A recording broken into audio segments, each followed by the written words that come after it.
On est dans un système.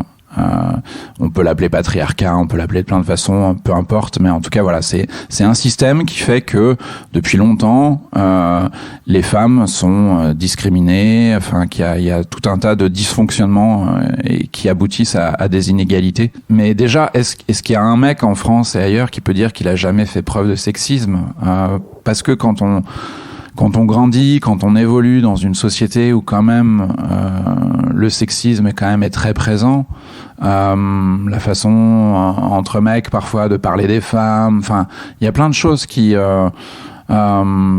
les grands classiques, hein, les mecs qui interrompent les femmes en réunion, qui leur apprennent la vie même si elles sont 1000 fois plus compétentes qu'eux. Enfin. On en rigole, hein. Oui, vaut mieux. Les hommes doivent sans doute évoluer, mais c'est notre société de façon générale qui évolue. Parce que l'éducation des garçons, elle se fait par les hommes, mais aussi par les femmes.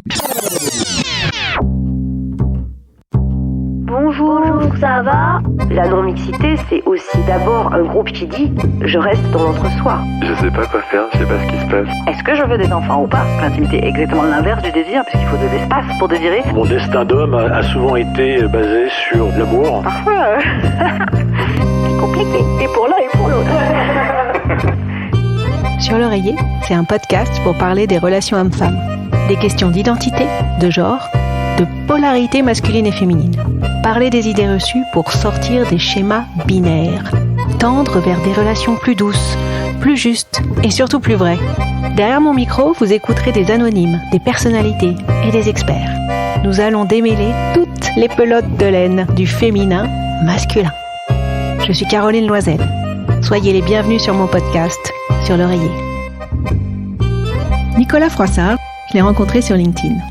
Je suis lectrice de son fil depuis quelques mois. Un fil bien chouette pour un monde plus juste, plus ouvert, plus égalitaire, plus digne pour toutes et pour tous. Nicolas œuvre depuis plus de 20 ans au sein du groupe SOS, un groupe associatif leader de l'entrepreneuriat social. Son engagement est venu de discussions avec les femmes, d'une prise de conscience sur leur quotidien, leur invisibilité dans l'histoire, dans l'art, dans l'espace urbain. Sa posture est claire. Il ne s'agit pas de prendre la parole à la place des femmes, et encore moins de donner sa vision du féminisme. Il s'agit de trouver en tant qu'homme un positionnement utile aux femmes. J'ai adoré notre échange, tout en nuances, tout en partage d'expériences et de lectures. Je le rejoins totalement dans cette conviction. Les hommes étant une partie importante aujourd'hui du problème, ils sont aussi par conséquent une partie de la solution. Douce écoute. Bonjour Nicolas. Bonjour Caroline. Alors, on est où ici ? On est dans des locaux du groupe SOS pour lequel je travaille. Et qu'est-ce que ça fait, SOS ?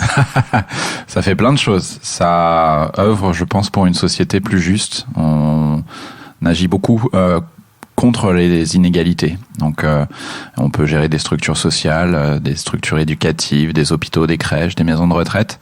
Et à chaque fois, en essayant de proposer une qualité de service qui soit élevée et qui soit accessible, y compris aux plus précaires, aux plus vulnérables d'entre nous. Alors, j'ai relu ton profil LinkedIn ce matin en arrivant. C'est bien. C'est bien. Elle fait bien son travail, Caroline. Et j'ai lu que tu œuvrais à un monde plus chouette. Pour toi, c'est quoi un monde plus chouette ? Ah oui, j'ai mis ça il y a quelques semaines. Effectivement, pour ma bio LinkedIn, j'ai mis entrepreneur pour un monde plus chouette. Et ben, c'est un peu ça. C'est essayer de... Je pense que il me semble qu'on peut tous apporter quelque chose à notre société. Et moi, je le fais notamment en étant dirigeant, un des dirigeants du groupe SOS, où on œuvre donc contre les inégalités pour plus de solidarité dans notre société. Et je me dis que finalement, ça résume bien, voilà, d'être entrepreneur, créer des nouvelles réponses à des enjeux de société. Et finalement, en fait, quand j'essaye de résumer, oui, bah, l'idée, c'est quand même un monde plus chouette, en tout cas un monde plus agréable à vivre pour toutes et tous. Et voilà, je trouve que ça résume bien finalement ce que je fais au quotidien et ce qu'on fait avec mes nombreux collègues. Alors justement, un monde pour toutes et pour tous sur le sujet des relations hommes-femmes, Ouais. pour plus d'harmonie. Est-ce que le mot harmonie t'évoque quelque chose ? Est-ce que tu en emploies un autre ? Je ne sais pas, mais en tout cas le terme d'harmonieux me plaît bien. C'est-à-dire que je pense qu'on a tous envie finalement de vivre dans un monde harmonieux, que ce soit dans les relations entre les personnes de façon générale et notamment entre les hommes et les femmes. Je pense qu'on a tous envie de ça, donc on n'y est pas tout à fait encore, mais je pense que c'est une bonne boussole.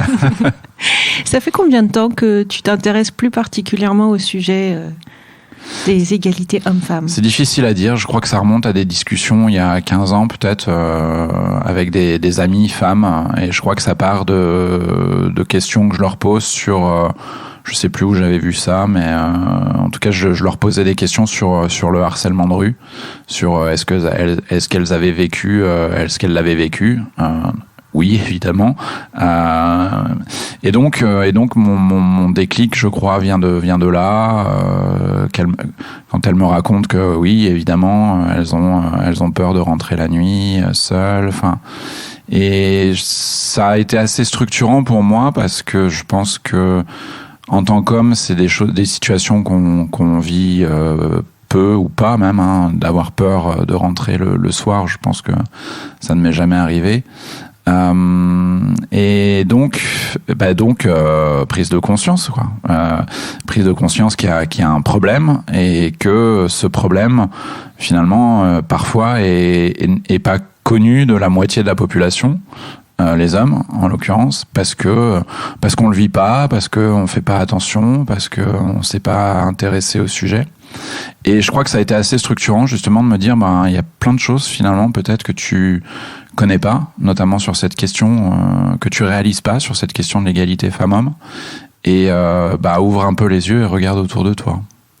Alors comment t'as cheminé du coup pour effectivement prendre conscience de ces inégalités parfois un peu invisibles, ou en tous les cas inconnues de la part des hommes?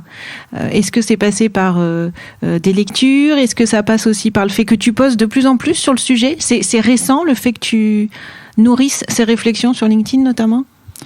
Je sais pas si c'est récent, mais je le fais de plus en plus, effectivement. Je le fais de plus en plus. Parce que c'est vrai que l'échange permet justement aussi d'avancer et donc de voir aussi un peu avec ma communauté, comme on dit, où en sont les femmes et surtout les hommes. Moi, c'est vrai que je vois un peu mon rôle sur le sujet comme ça, c'est-à-dire je vais pas dire aux femmes évidemment ce que doit être le féminisme ou la lutte pour les droits des femmes. Je crois que le rôle des hommes, il est peut-être qui sont sensibles au sujet, il est peut-être justement de parler aux hommes et de peut-être attirer leur attention sur justement des choses qu'ils ne réalisent pas toujours, ou de leur dire ce qu'on peut être, comment on peut être un allié du féminisme. Moi, j'aime bien ce terme, qui est notamment utilisé par quelqu'un que je connais bien qui s'appelle Sébastien Garcin et qui utilise ce terme d'allié du féminisme. Je trouve que c'est intéressant. Voilà, je me dis que c'est ça qu'il faut, que c'est plus mon positionnement est plus là-dessus. Et qu'est-ce que tu répondrais alors à certaines personnes qui disent que le féminisme ne peut être défendu que par des femmes? Oui, je pense qu'en tout cas, les femmes connaissent évidemment la situation de près. De l'intérieur. De l'intérieur. Et donc, mais je pense qu'il y a beaucoup de femmes qui demandent aussi aux hommes de s'impliquer. Et s'impliquer, ça veut dire quoi? Encore une fois, ça veut pas dire voilà ce que doit être le féminisme, parce que c'est vrai qu'on parlait des échanges sur LinkedIn.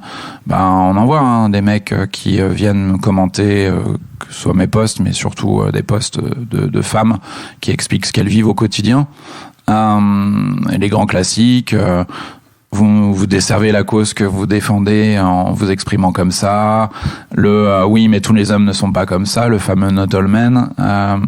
Et moi, mon positionnement serait plus de dire, vous n'apportez rien en fait avec ce type de remarques. Les femmes savent très bien que tous les hommes sont pas forcément des salauds, mais En fait, c'est assez. J'ai remarqué sur les derniers posts que j'ai publiés d'ailleurs qu'il y a un peu deux façons de voir les choses. Et il y a des gens comme moi qui pensent que en fait, et je suis pas tout seul heureusement, et c'est un peu, je pense, le combat du féminisme, on est dans un système. On peut l'appeler patriarcat, on peut l'appeler de plein de façons, peu importe, mais en tout cas voilà, c'est un système qui fait que depuis longtemps les femmes sont discriminées, enfin qu'il y a tout un tas de dysfonctionnements et qui aboutissent à des inégalités qui sont encore aujourd'hui assez marquantes. Donc moi je suis plutôt pour dire il faut changer notre façon de penser, d'éduquer, il y a une révolution culturelle sans doute à mener. Et puis il y en a d'autres, parce que je pense que c'est plus facile aussi de raisonner comme ça, qui se disent oui, en fait, c'est un nombre de mecs plus ou moins limité ou pas, mais en tout cas c'est un nombre de mecs qui se comportent mal, qui font des choses que nous on n'accepte pas, donc mais tous les hommes ne sont pas comme ça. Voilà.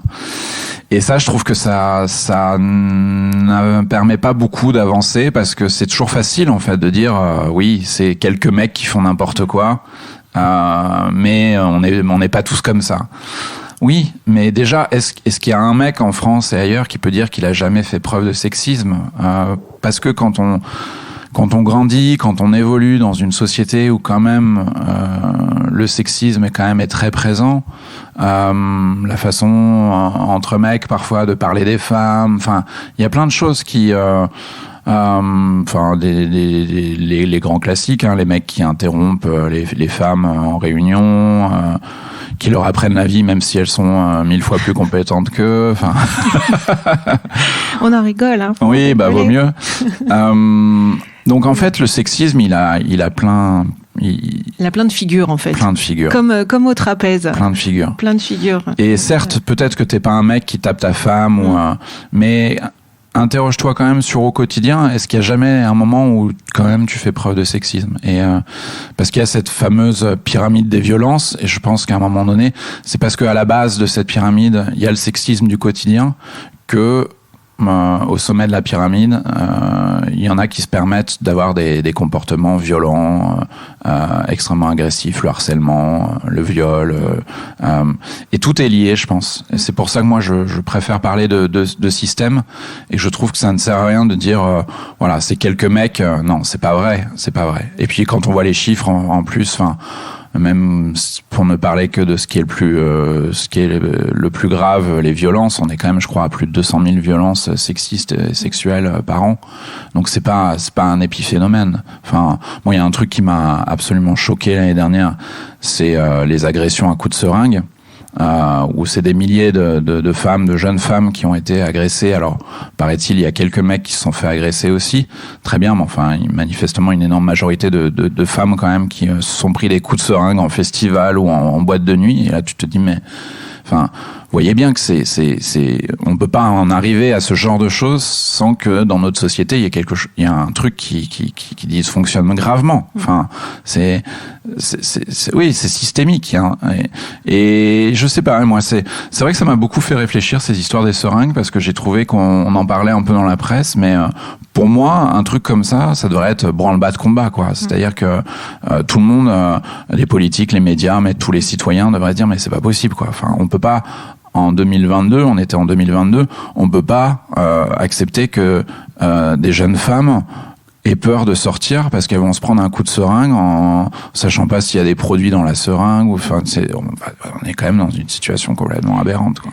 Ça me fait repenser à une interview que j'ai faite avec Noémie Delattre et qui disait, notamment, un passage que j'ai bien aimé, c'est le fait que pour les agressions dans la rue, qui sont visibles, à des heures où tu vois d'autres personnes, mais si à chaque fois qu'un homme disait quelque chose de complètement déplacé dans la rue à une femme qu'il ne connaît pas, ou qu'il connaît d'ailleurs, si un autre homme intervenait et lui mettait une bonne baffe dans la gueule, en 2 semaines, le problème serait réglé, quoi. Et c'est vrai que je trouve que on a peut-être perdu un petit peu le fait tu vois, d'intervenir sur ces, entre guillemets, petites choses du quotidien, mais qui sont pas des petites choses, parce que comme tu dis, si ces petites choses sont acceptées et qu'elles sont là, et que autour de toi, il y a personne pour intervenir, en ta faveur, parce qu'il n'y a pas à agresser quelqu'un comme ça dans la rue, on changerait un peu plus vite le monde aussi, quoi. Je pense qu'on a tous un rôle à jouer, quel que soit le sujet. Après, je sais pas si la tarte dans la gueule est la meilleure solution, mais déjà, même avant ça, effectivement, signaler à la personne que on n'est pas d'accord. Et oui, je pense que changer les choses, de toute façon, ça passe par une série d'évolutions. Et je crois beaucoup à la responsabilité individuelle. Je crois qu'on a tous un rôle à jouer. Effectivement, si ce qu'on acceptait, on l'accepte plus, collectivement, les choses changent forcément. Alors, un des derniers posts qui a causé pas mal de réactions, je crois, sur ton fil, c'est celui autour du livre de Lucille Pétavin, autour du coût de la virilité. Dans les différentes réactions que tu as eues, est-ce que tu arrives à en faire une typologie ? Est-ce que c'est celle que tu nous as partagée, de dire il y a une forme de déni ou une forme de « ça ne me concerne pas, ce n'est qu'une poignée d'hommes, ce n'est pas une question de système ». Les réactions, elles étaient de quel type ? Alors Lucille, elle a écrit ce livre où en fait elle constate que le coût de la virilité est quasiment de 100 milliards d'euros par an, parce que les hommes sont à l'origine de l'énorme majorité des infractions, des accidents de la route, de tout ce qui représente un coût économique mais surtout humain très, très important. Il y a des réactions qui sont... Alors, on est en France, donc on aime bien débattre des définitions. Donc, alors le terme de virilité, alors ça, c'est... Ah oui. Voilà. T'as eu plusieurs définitions qui ont été proposées. Alors, moi, je commence à me méfier un peu. J'essaye de pas rester trop longtemps sur la définition de la virilité. En fait, moi, je pense qu'on peut tous se mettre d'accord sur le fait quand même qu'il y a une vision de la masculinité dans notre société, qui est une masculinité quand même tournée vers la force, le pouvoir, la domination, la prise de risque. C'est ce que dit Lucille voilà, et c'est ce que Lucille appelle la virilité. Et je pense qu'effectivement, pour moi, la virilité, effectivement, c'est une définition de la masculinité, mais culturelle. C'est-à-dire comment culturellement, dans notre société, on voit la masculinité. Qu'est-ce que c'est qu'être un homme ? Et je pense que quand même dans notre société, encore aujourd'hui, un homme, voilà, il doit être fort, il doit être puissant, il doit être dominant quasiment. C'est bien qu'il prenne des risques, donc c'est pour ça aussi que beaucoup d'hommes se retrouvent parfois dans des situations compliquées parce qu'ils ont pris des risques et que voilà, et qu'il y a des conséquences physiques. Et c'est ça aussi qui me semble important, c'est que c'est pas un combat femme contre homme. C'est-à-dire que le fait que les hommes justement aient plus d'accidents, qui se retrouvent plus souvent en prison, etc., c'est pas hyper agréable pour eux non plus. Non, quelque part. Sûr. Donc à un moment, il faut essayer de rassembler un peu tout ça et de se dire c'est un combat qui est pour toutes et tous. Et effectivement, les hommes doivent sans doute évoluer, mais c'est notre société de façon générale qui évolue. Parce que l'éducation des garçons, elle se fait par les hommes, mais aussi par les femmes. Enfin, je pense qu'on porte tous ce modèle-là, qui, à mon avis, n'est pas un modèle qui nous emmène dans la bonne direction. Donc c'est un peu ça. Mais moi, ce qui me surprend le plus, effectivement, dans les réactions qu'il peut y avoir autour de ce type de poste, c'est une forme de susceptibilité masculine. C'est-à-dire qu'on en a, en plus, on les voit arriver, qui arrivent en commentaire. Ouais, je suis un bonhomme, moi. Je vais t'expliquer, moi, que la virilité, ça a plein d'aspects positifs aussi. Faut que je regarde ton fil. Ça doit être sociologiquement passionnant, en fait. Et en même temps, tu creuses un peu. C'est des chatons, en fait, parce que ils sont là. Mais quoi, t'es en train de me dire qu'il faut que je me comporte comme une femme? Enfin, ils sont blessés, c'est-à-dire. Ils sont blessés, mais ce qui est plus grave, c'est que ça révèle quand même aussi une forme de misogynie et justement de sexisme. C'est-à-dire, quoi, moi qui suis un homme, un vrai, vous êtes en train de me dire que si je me comportais comme une femme, t'as l'impression que c'est un scandale, tu vois. Enfin, si je me comportais comme une femme, le monde irait beaucoup mieux. Mais qu'est-ce que ça veut dire ? Vous voulez des hommes qui soient plus des hommes ? Enfin.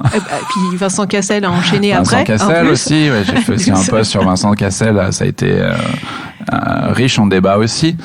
Mais je crois que personne ne demande aux hommes de plus être des hommes. Enfin, c'est ça qui est. Oui. C'est juste, on demande aux hommes d'être humains. C'est pas être féminin, de se reconnecter à ses émotions.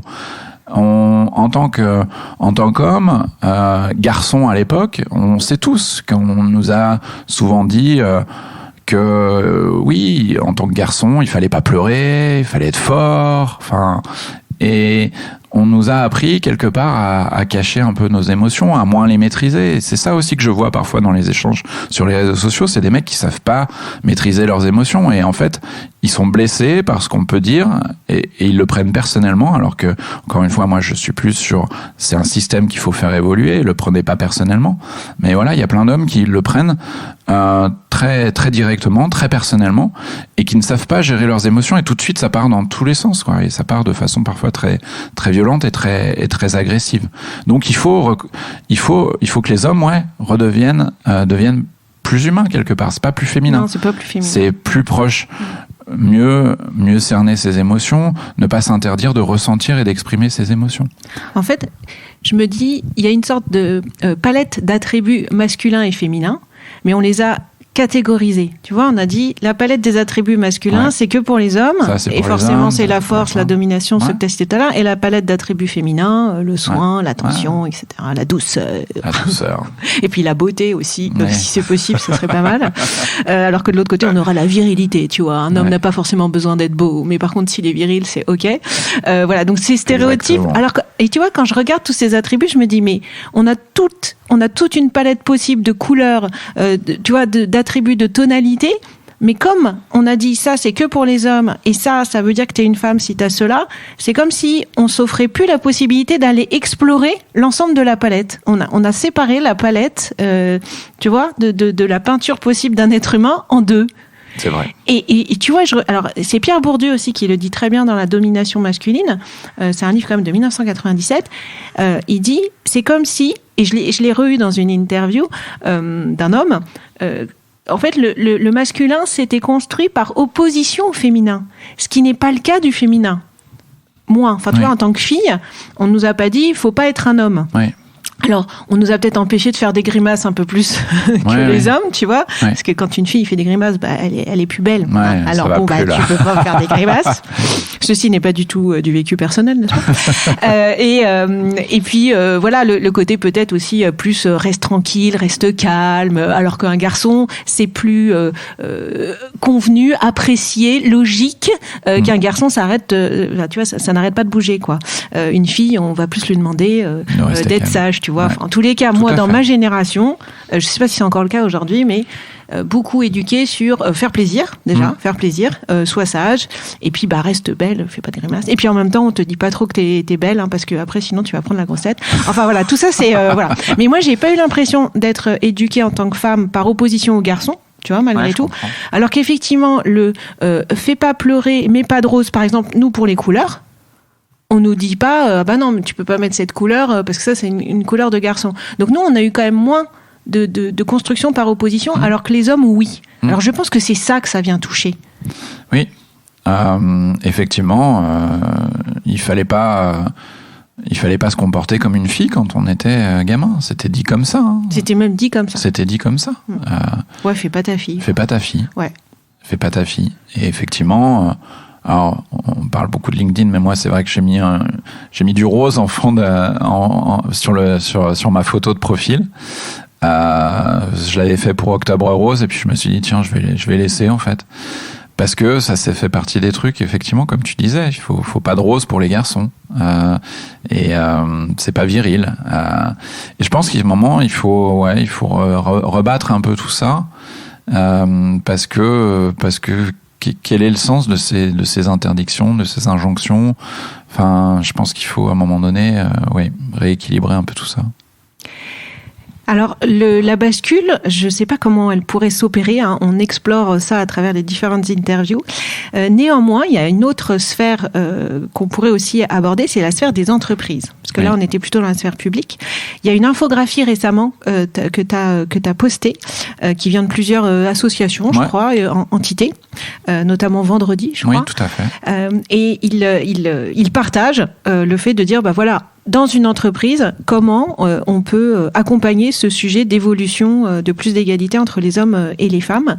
Si toi, tu avais une baguette magique, Nicolas, et s'il y avait une chose sur laquelle les entreprises ont la main et qui pourrait tout changer, enfin changer beaucoup de choses, ce serait quoi pour l'égalité homme-femme ?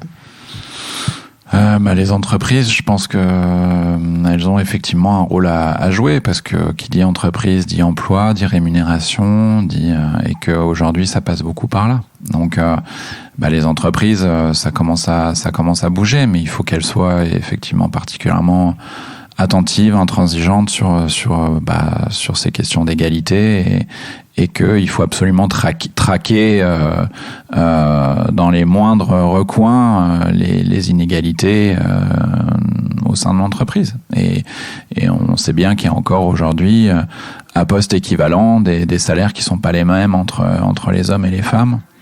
Et ça, aujourd'hui, c'est plus possible. Donc c'est une série de choses qui font que il faut absolument évoluer là-dessus, quoi. Donc l'entreprise, il faut que elle se dise que c'est aussi dans son intérêt, parce que je pense que ses clients, ses salariés, ses consommateurs, je pense que de plus en plus, s'ils sont informés qu'il y a des inégalités flagrantes, ça va lui retomber dessus, et ce sera de plus en plus, les conséquences seront de plus en plus néfastes pour l'entreprise. Et puis sortir de ce truc, effectivement, moi je trouve ça assez terrible, le fait que ces inégalités, notamment pour les femmes qui peuvent se retrouver un peu placardisées parce qu'elles ont eu un enfant, enfin il y a quand même un truc, et qu'elles rentrent de congé maternité. Ça aussi, tiens, je l'ai vécu, c'est marrant. Ouais.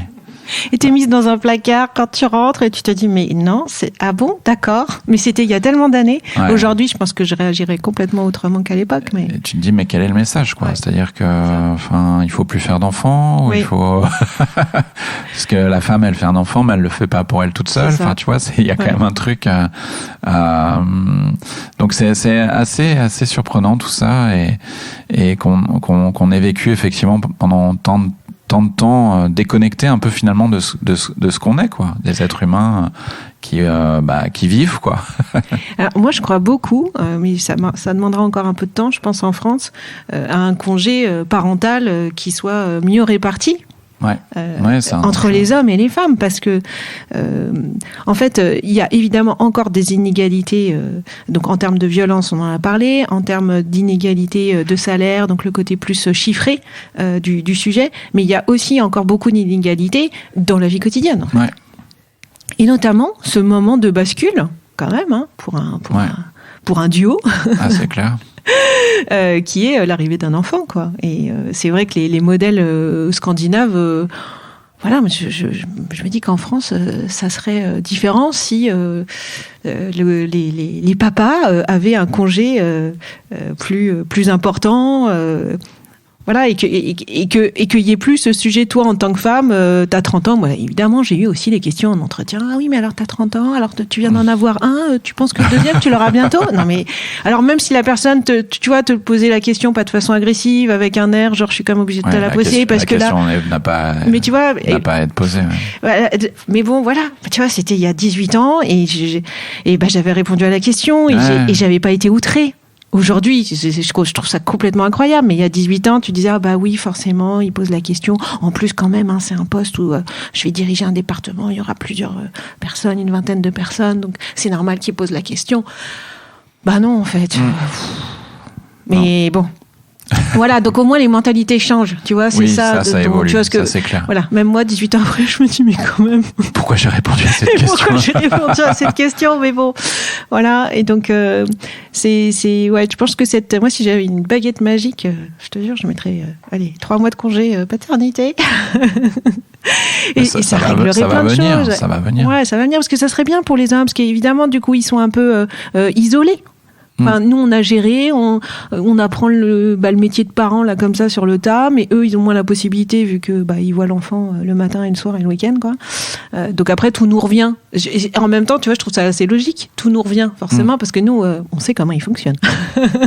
On l'a eu pendant 3-4 mois. Et c'est vrai qu'on a, on a plus de l'expérience. Donc après, c'est un cercle vicieux. Enfin, tu vois, la relation, forcément, c'est compliqué après, je trouve.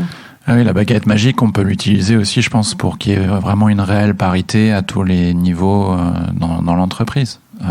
Parce que je pense que ça rejoint un peu ce qu'on disait plus tôt, c'est-à-dire que, si à un moment donné, tu veux que la question de l'égalité femmes-hommes soit vraiment traitée dans une boîte, et que s'il n'y a pas de femmes dans les dirigeants de cette entreprise, il y a peu de raisons que ça change. Donc je pense aussi qu'il y a un besoin vraiment d'avoir une forme de parité. Alors est-ce que c'est parité stricte, peu importe, mais en tout cas il faut que les femmes soient présentes à tous les échelons hiérarchiques de l'entreprise, parce que sinon les hommes, c'est business as usual, hein, ils font leur truc. Mais quand même, il y a de plus en plus d'hommes qui s'intéressent à cette question-là et qui, on le voit, hein, notamment avec la nouvelle génération, et sur cette question de la répartition des tâches, et notamment quand un enfant arrive, on voit qu'il y a quand même une évolution des mentalités qui s'opère. Oui, je suis d'accord. Et en plus, je me dis que tout ceci apparaît quand même à un moment de notre civilisation où manifestement on est un petit peu à bout de souffle. Manifestement. Sur le modèle d'hypercroissance, sur le modèle du progrès infini, de ressources infinies. Et voilà. Et du coup, je suis assez optimiste. Je me dis que c'est pas un hasard si toutes ces plaques, tu sais, un peu comme la tectonique de plaques, elles sont en train de bouger en même temps. Oui. On parlait un peu en préambule de l'interview de la réussite, notamment. Oui. Donc, si on...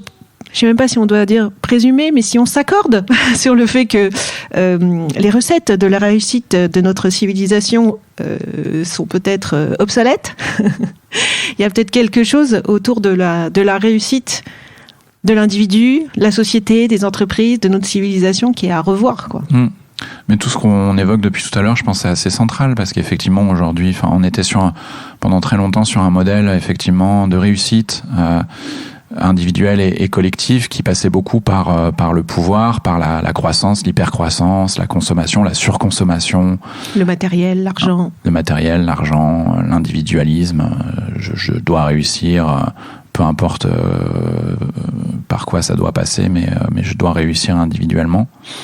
Et la remise en cause un peu de ce modèle-là, un peu forcée avec la question environnementale évidemment, mais aussi avec cette question de l'égalité femmes-hommes, parce que finalement c'est un peu ça. C'est est-ce que ce modèle qui était très très masculin, très viril, on voit bien qu'il touche un peu à ses limites.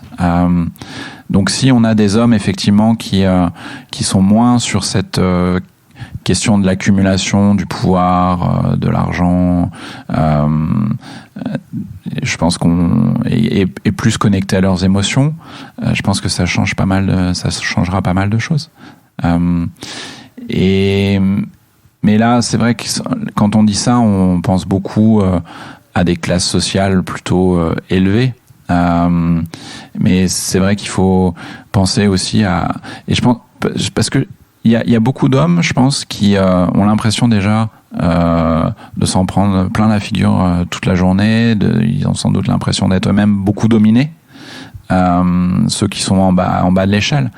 Et je pense qu'il faut s'intéresser aussi à ça, et qu'à un moment donné, c'est difficile de dire pour ces hommes-là d'accepter que en plus les femmes leur passent devant. C'est très ou à côté, ou qu'elles passent au même niveau. Ouais, ou à côté, alors qu'en plus ils ont l'impression déjà eux-mêmes d'être dans des situations d'injustice, d'être dominés, de pas gagner beaucoup d'argent, de pas avoir beaucoup de reconnaissance. Donc c'est là où c'est effectivement sociétal, c'est-à-dire qu'il y a une vraie réflexion sur le partage de la richesse dans nos pays. Oui, ça revient à ça, t'as raison. Ça revient aussi à ça, c'est-à-dire qu'il faut aussi parce que le sexisme, la misogynie, elle repose parfois aussi sur de la peur. La peur de l'échec chez les hommes, justement parce que il y a ce modèle de la réussite qui est particulier. Je veux pas être un loser, et donc parfois c'est aussi cette peur là qui fait que les hommes veulent pas forcément donner plus de droits aux femmes. Donc il faut aussi que on arrive dans un système qui soit peut-être plus horizontal, qui ait moins d'inégalités, et pas qu'entre les femmes et les hommes, mais entre toutes les personnes, quoi. Et aujourd'hui, on a des inégalités qui sont aberrantes. Donc, et c'est difficile, je pense, à un moment donné pour changer. On a tous besoin aussi d'avoir l'impression de faire partie de la même aventure, d'être sur le même bateau.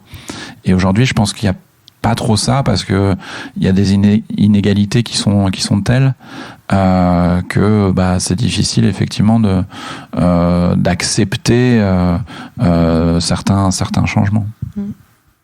Alors, il y a une autre interview aussi qui m'a marquée, c'était celle avec Gaël Châtelain-Berry, qui disait en même temps, alors il a écrit un ouvrage qui s'appelle Sois un homme, ma fille, comment devenir PDG dans une entreprise quand on est une femme. Et le scénario, c'est plutôt un roman qu'il propose. C'est de dire pour réussir en tous les cas avec les codes actuels dans le système actuel, mieux vaut adopter les codes masculins. Donc il donne des exemples très concrets. Par exemple, en réunion, ne pas prendre les notes en tant que femme, parce que sous prétexte que tu es une femme. Ou par exemple, si tu as envie d'une mobilité, être plus dans le jeu d'influence que attendre ou respecter le processus de d'abord en parler à sa hiérarchie directe voilà. Donc voilà, il donne toute une série de à travers son personnage de Constance, et qui va même jusqu'à se grimer en homme, tu vois, pour parvenir à ses fins, parce qu'elle vient de se faire refuser une promotion à compétence à compétence égale. Elle vient de se faire refuser la promotion. Elle a été prise par un homme, et donc elle va rentrer dans un processus avec un coach pour parvenir à ses fins. En gros, c'est mieux de se comporter comme un homme. C'est ça. Si on veut réussir. C'est ça. Ok. Mais c'est un postulat, tu vois. C'est marrant, je trouve, de le pousser jusqu'au bout. Parce qu'effectivement, aujourd'hui, en tant que femme, comme les coups de baguette magique ne peuvent pas arriver comme ça du jour au lendemain, il y a mais finalement, non, justement, en tant que femme, comment on redonne de la place aux émotions, à l'intuition, à un côté un peu plus introspectif, une forme de quête. Et en même temps, tu te dis, oui, mais aujourd'hui, je suis dans un comité de direction, on est 2 femmes, et il y a 10 hommes. Ouais, c'est dur. Comment tu fais, quoi, ouais, tu vois dur. Et je suis partagée entre la proposition, la suggestion de Gaël, actuelle, et ce qu'a dit Solène Thomas. Elle dit plutôt comment les femmes, justement, reprennent une forme de pouvoir, reprennent un petit peu la main sur, justement, leur part féminine, en l'apportant dans ces comités de direction. Et elle dit... En fait, on s'en sortira. Aujourd'hui, on est en gros dans un jeu de dupes, de posture, et on s'en sortira quand on ne sera plus dans des relations qui mixent de l'emprise et de la séduction. Voilà, je voulais te faire réagir sur ces propos. Écoute, en tout cas, c'est un peu ce qu'on disait tout à l'heure sur la baguette magique, c'est-à-dire que il faut, à mon avis, une forme de parité dans les instances de direction, parce que 2 femmes d'un côté et 8 ou 10 hommes de l'autre, c'est compliqué, quoi. Donc je pense que s'il n'y a pas une forme d'équilibre dans ces instances, il y a peu de raisons que les choses changent. Oui, en termes numériques, c'est-à-dire effectivement déjà, ouais. t'es déséquilibré, quoi. Ce que va permettre la loi Rixin, alors seulement dans les entreprises de plus de 1000 personnes, donc ça ne va pas non plus concerner toutes les entreprises, mais la loi peut aider. Et je pense que ça passe forcément par là. Ça passe forcément par là parce que 2 femmes dans un comité de direction, elles ont plus de mal forcément à faire passer leurs idées. Je pense que c'est assez central. Alors, on a beaucoup parlé de la réaction des hommes sur tes posts. Est-ce qu'il y a des réactions de femmes aussi qui t'ont étonné, surpris ? Étonné ou surpris, non. Je pense qu'il y en a qui disent qu'effectivement elles sont plutôt contentes que des hommes prennent la parole sur ce sujet, donc ça a plutôt tendance à m'encourager, parce qu'encore une fois, il ne s'agit pas de prendre la parole à la place des femmes, mais de trouver un positionnement qui leur soit utile. Donc moi, je suis très même demandeur, effectivement, d'avoir des retours de femmes sur la façon dont je peux évoquer ces sujets-là, parce que c'est aussi comme ça que je vais peut-être progresser et que je veux surtout pas faire d'impair, quoi. Je veux être utile. Après, parfois, il y a des femmes, c'est rare, mais ça arrive, qui ont des propos qui vont dans le sens des mecs un peu agressifs dont on parlait tout à l'heure. Et ça, j'avoue que je sais moins gérer, quoi. Autant les mecs qui viennent agresser, parce que j'ai aussi été élevé finalement dans cette société un peu virile, donc ça me perturbe pas et ça me dérange pas de leur répondre un peu vertement aussi. Donc, tu vas au combat quand tu réponds. Oui, parfois, pas tout le temps, mais parfois effectivement, je trouve qu'il faut aussi résister à cette forme d'agression et parce que, mais du coup, ça me permet de voir aussi ce que vivent les femmes parfois, et c'est vrai qu'on le voit sur les réseaux sociaux, quand une femme effectivement dit des choses, parle de ce qu'elle vit au quotidien, de la façon dont la société pourrait évoluer pour que ce soit plus facile pour les femmes, et qu'il y a des hommes qui débarquent en étant extrêmement agressifs. Je comprends la chose qui se joue, et le fait que les femmes du coup soient aussi moins présentes à s'exprimer sur les réseaux sociaux. Là aussi, il y a quelque chose de violent, et parfois on ne permet pas aux femmes de s'exprimer. Il y a une initiative qui est assez remarquable de Nina Ramen sur LinkedIn qui s'appelle Ramène ta fraise, où elle réunit assez fréquemment des femmes qui ont envie de prendre la parole sur LinkedIn pour les accompagner, les former, et simplement qu'elles puissent aussi toutes entre elles échanger sur ce qu'elles vivent au quotidien sur les réseaux, pourquoi c'est difficile de prendre la parole, qu'est-ce qu'on fait quand il y a justement un énergumène qui débarque en disant, en ayant des propos qui sont très très durs, et voilà. Et là, c'est une inégalité parmi d'autres, mais c'est que c'est plus difficile aujourd'hui pour les femmes de prendre la parole. Et je vois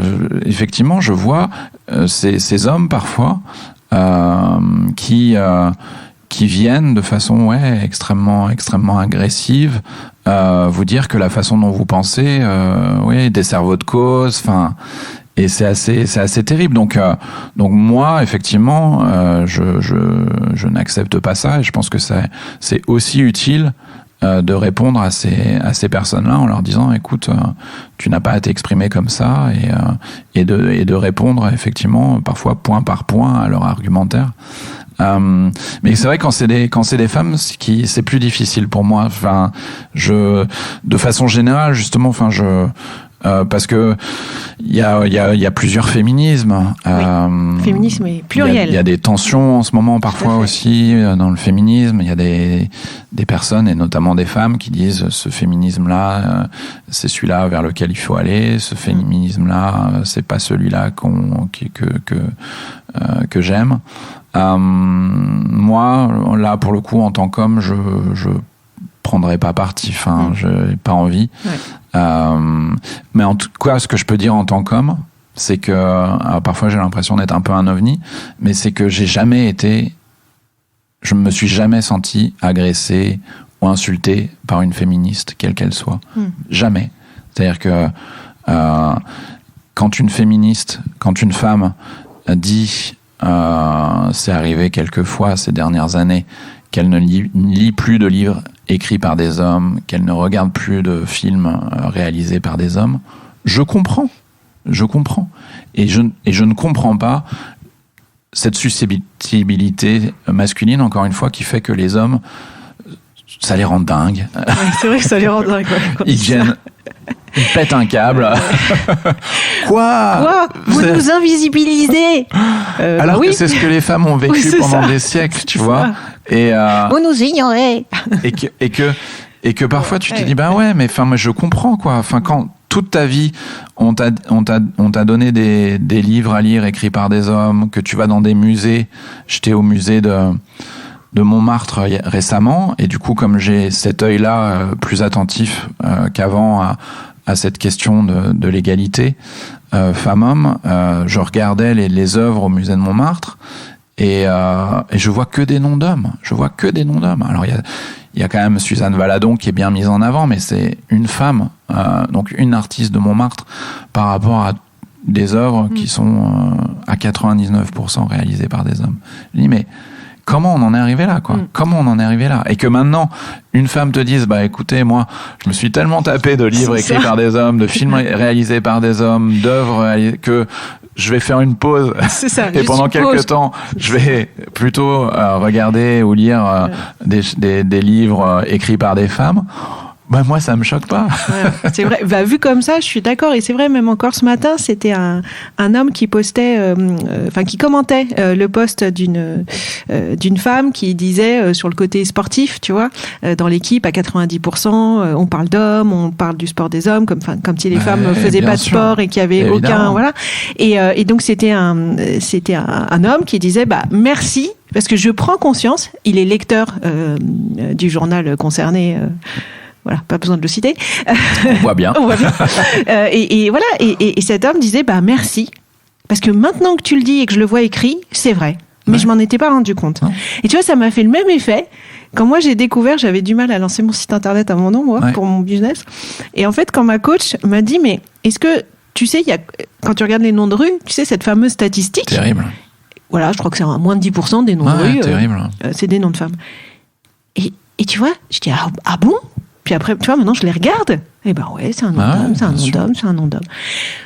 Donc, je crois que c'est cette prise de conscience partagée parce que, en fait, on a tellement été imbibés, immergés. On a vécu là-dedans, On a vécu là-dedans.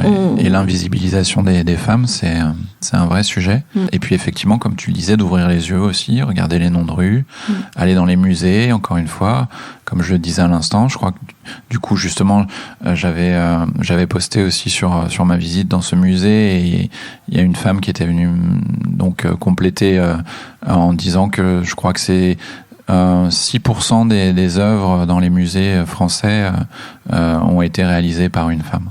Voilà. Donc et je pense qu'il faut pas accepter ça. Et je pense et on l'accepte encore trop. Mais c'est vrai, quand je suis sorti du musée de Montmartre, j'étais pas bien et je me disais, mais c'est pas possible. Aujourd'hui, en tout cas, il doit y avoir quelque part dans le musée, on doit raconter une autre histoire.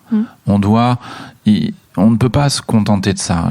Il faut... Et être plus juste, parce que la vérité, c'est qu'il y a bien eu des femmes qui ont peint, il y a eu des expositions de temps en temps. De temps en temps, tu sais, il y a un thème, je crois que c'était sur l'abstraction. Il y a eu une très belle exposition il y a 1 an, 2 ans à Pompidou, et qui n'était qu'avec des femmes. Et tu vois, tu disais, donc en fait, à côté de ces grands artistes que je connais sur l'abstraction, il y avait aussi des femmes. Non, mais le travail d'invisibilisation des femmes, il a été bien fait. Donc c'est vrai que c'est pas forcément simple. Il faut faire un vrai travail pour aller rechercher effectivement toutes ces autrices, toutes ces artistes qu'on a oubliés. Mais c'est vrai que l'impression, c'est que comme si on était repêchés, tu sais. Ouais. Et ça fait bizarre, même pour une femme. Alors je comprends la susceptibilité des hommes, tu vois. Mais voilà, les faits sont là maintenant. Moi, de mon côté, en tant que femme, quand j'ai pris conscience de tout ça, je te cache pas que j'ai eu une phase de colère. Ouais. Je me suis dit, mais Alors, en colère contre moi, en colère contre, la société dans son intégralité. Tu vois, notamment, je sais qu'un passage, j'ai eu beaucoup de mal à lire, c'est Réinventer l'amour de Mona Chollet. Ouais, bien sûr. Et en fait, elle retrace tous les faits vraiment médiatiques autour l'histoire mais tu vois, j'ai même du mal à dire, entre Bertrand Cantat et Marie Trintignant. Ouais. Et tu vois, donc je devais avoir une vingtaine d'années à cette époque-là. Ouais, je me souviens bien.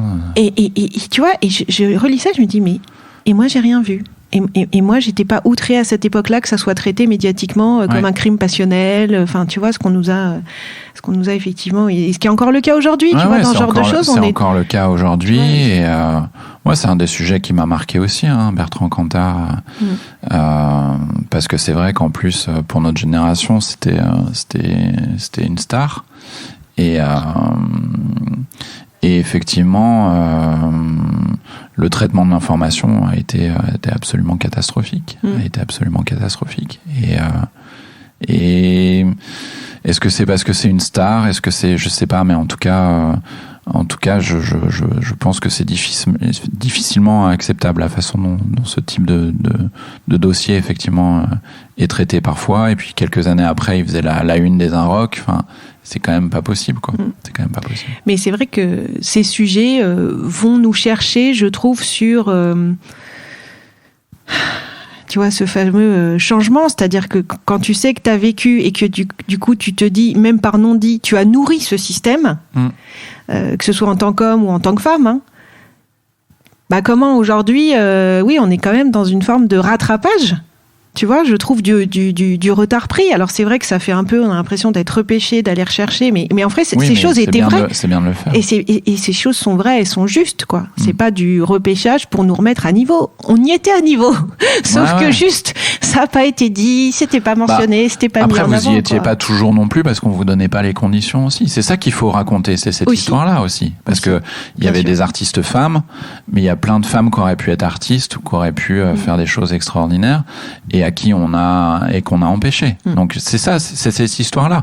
Je pense que dans tous les musées de France aujourd'hui, il devrait effectivement y avoir, on devrait parler aussi de cette histoire-là. On devrait montrer les artistes, notamment femmes qui ont souvent été invisibilisées, mais on devrait aussi raconter cette histoire de femmes qui auraient pu, mais qui n'ont pas pu parce que parce qu'il n'y avait pas cet accès-là, parce que ça leur était beaucoup moins autorisé que les garçons. Et je pense que le changement il passe par plein de choses, mais effectivement, moi je me dis toujours, quel est le message? Une petite fille qui va dans un musée et qui regarde et qui voit que des noms d'hommes, c'est terrible comme message. Donc ça passe par là, moi je crois beaucoup aussi au langage, à la féminisation du langage, là aussi, c'est scandaleux ce qui s'est passé autour de la langue française. À un moment donné, il y a des gens, des hommes qui ont décidé que le masculin l'emportait sur le féminin. C'est quand même. Il y a des métiers qui étaient plus féminisés, alors qu'ils y avaient été pendant des siècles. Autrice, ça existait, et puis ils ont dit non, il n'y a pas de raison. Il y a que auteur. Elles vont pas être autrices. C'est assez fou, quoi. Et c'est des sujets, qu'on évoque finalement assez peu, et je pense qu'on a besoin d'en parler, et que les hommes se rendent compte aussi à quel point ils ont été dans une situation de privilégié quelque part. Il faut l'accepter, il faut l'admettre. Évidemment, les générations d'aujourd'hui, c'est pas ces générations-là qui ont amené ce système-là, mais on a quand même la responsabilité de savoir justement comment c'est arrivé et comment on peut faire pour que les choses évoluent, quoi. Mais tu vois, c'est intéressant l'exemple que tu donnes sur auteur-autrice, parce que j'ai écrit un livre professionnel et au début, ça me faisait... tu vois, j'ai dit OK, je l'ai écrit avec un homme en plus, donc on s'en était parlé, qu'est-ce que tu veux mettre et tout, et j'avais juste accepté auteur avec un E. aujourd'hui, j'accepterais autrice, tu vois. Mais à l'époque, je me souviens, tu vois, il y avait une partie de mon cerveau qui me disait non, mais auteur, tu vois, ça fait, tu vois, parce qu'il y a un côté plus, je sais pas, combatif. J'ai envie de te dire, il y a un côté plus viril. C'est terrible, hein. Mais je te jure que mon cerveau a pensé ça. Et donc je voulais effectivement mettre un E. Tu vois, dans ma tête, autrice, parce que pas habituée, parce que pas habituée. Voilà, pas habituée. Quand on n'est pas habitué, on a toujours trouvé que c'est bizarre, que c'est ridicule. Ouais. Que quand même, c'est pas grave, c'est un détail, tu vois. Et donc, je suis passée par ces phases, et tu vois, et après, je me dis, aujourd'hui, 3 ans après, je me dis, bah non, si j'ai réédité le livre, je mettrais autrice, tu vois. Donc, même, je trouve que voilà, c'est vraiment des deux côtés, quoi. Des deux côtés, effectivement, le fait d'avoir des alliés, je trouve que c'est juste fondamental. Enfin, moi, je pense pas qu'il puisse y avoir de féminisme sans les hommes. Je trouve que ça n'a pas de sens. Je pense qu'on est une partie importante aujourd'hui du problème, mais du coup, une partie de la solution. Exactement. Aussi. C'est exactement ça. Une partie de la solution. C'est bien résumé. Et donc, ouais, s'impliquer. Il faut s'impliquer. Et encore une fois, il faut le faire intelligemment. Mais je pense qu'on a évidemment un rôle à jouer. Et il faut aller vers ça parce que je pense que c'est quand même plus harmonieux, pour reprendre ce terme. Qu'est-ce que tu as prévu pour la journée du 8 mars, Nicolas ? Je vais forcément parler de ce sujet-là, mais j'en parle quand même assez régulièrement parce que je pense qu'il ne faut pas que ce sujet ne soit que traité le 8 mars. T'interviens, je crois. J'ai vu que t'intervenais. Ouais, je commence à être un peu identifié comme quelqu'un qui peut prendre la parole sur ce sujet-là. Mais encore une fois, en le faisant pour les hommes. Je pense que c'est ça qui... c'est le bon positionnement, il est plutôt là. Et puis quand c'est un public de femmes, effectivement, leur demander comment on peut être utile. Je pense qu'il faut repartir de là et pas arriver encore une fois avec nos solutions toutes faites à nous. Si on peut éviter ça sur ce sujet-là, je pense que c'est pas mal. Et oui, et vraiment c'est ça. Enfin, lutter contre le sexisme. Le sexisme quotidien, je pense que c'est on parlait de Marie Trintignant, il lui arrive ce qui lui est arrivé parce que encore une fois notre société parce qu'il y a le sexisme du quotidien qu'elle a quoi. Donc la meilleure façon de rendre hommage à ces personnes, et il y en a 150 environ qui perdent la vie quand même chaque année, donc les féminicides, et encore une fois c'est trop facile de dire c'est des mecs qui sont c'est des fous. Enfin, non, c'est que il y a une vision des femmes, il y a une vision de la relation femme-homme aujourd'hui qui peut-être dans des cas extrêmes, mais quand même pas si limité que ça. C'est quelque part la société, notre société, la façon dont elle fonctionne aujourd'hui, qui autorise ça quelque part, parce qu'on est quand même sur une vision parfois de l'homme qui est supérieur à la femme, qui ne doit pas, et je sais pas, il y a un mélange de plein de choses qui fait que je pense que ça autorise des mecs à aller dans des trucs très très violents quoi. Donc c'est un combat de tous les jours. Je pense qu'on a tous un rôle à jouer. Et voilà, et s'attaquer à tous les niveaux du sexisme, je pense que c'est important. Merci Nicolas. Merci beaucoup. À bientôt. À bientôt. J'espère que ce moment bulle à vos oreilles fut plaisant. Je vous retrouve mardi prochain avec de nouveaux invités. Entre-temps, si l'oreiller vous manque, suivez-le sur le compte Instagram du même nom. Envoyez-moi vos réactions en commentaire ou en MP. Ah, j'oubliais, ce podcast mérite d'être connu. Cliquez sur les étoiles, notez, tapotez un commentaire, bref, faites du bruit. À mardi, 12 semaines.